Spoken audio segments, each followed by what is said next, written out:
Grace Trey must have been around 5 or 6 years old when her father gave her a gift that practically made her eyes pop out. It was perfect, her own guitar. Music was a big thing to her dad, but the ex-rock star turned worship minister does not want his daughter to repeat his mistakes and overcompensates by becoming a bit too protective. As she grows up, Grace plays alongside her dad in church services.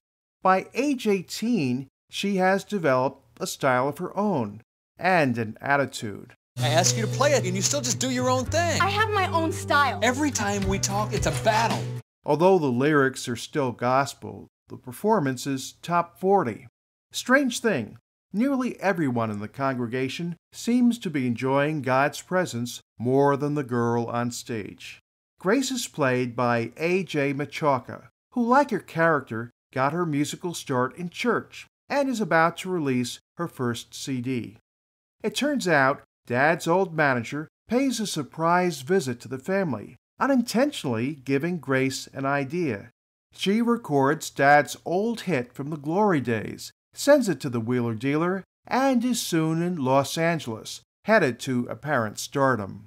No goodbyes from her, except in a note she leaves behind.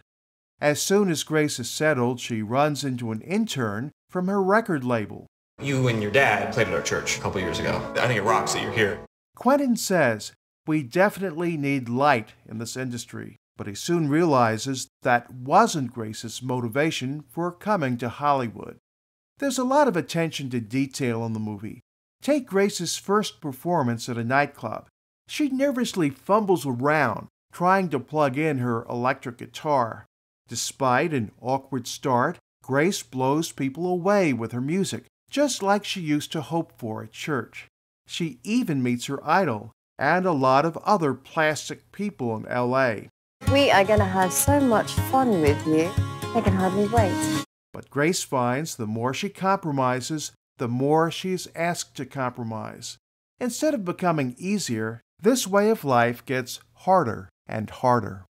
By now, you've probably figured out that Grace Unplugged is a retelling of the story of the prodigal son, or should I say daughter.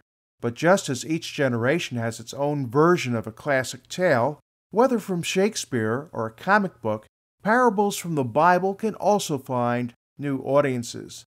And this retelling has a twist. Grace's dad has his own epiphany when his pastor tells him, God may not be using you in Grace's life right now, and he never may, but God is in control. One thing I liked about the movie that you don't often see in Christian films is understatement, which I consider a strength. What's that? You want to know if there's a happy ending? Let's just say someone brings light to the music industry. This is Steve Eastman reporting.